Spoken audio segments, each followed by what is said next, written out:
Hej TikTok. Jeg vil lave en tastemagning på den her monster.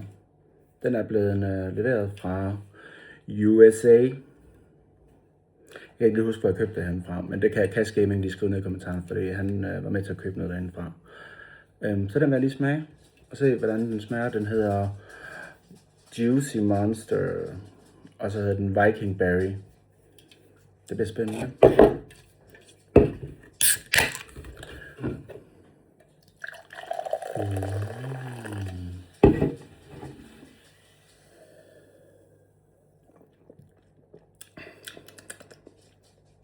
Altså, der er jo ikke nogen monster, jeg ikke kan lide.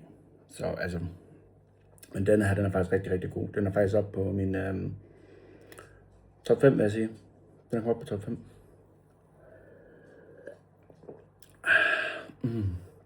Men der kommer flere taste tests på sådan nogle specielle monster. Dem, som man ikke kan få i Danmark. Så bliv på kanalen.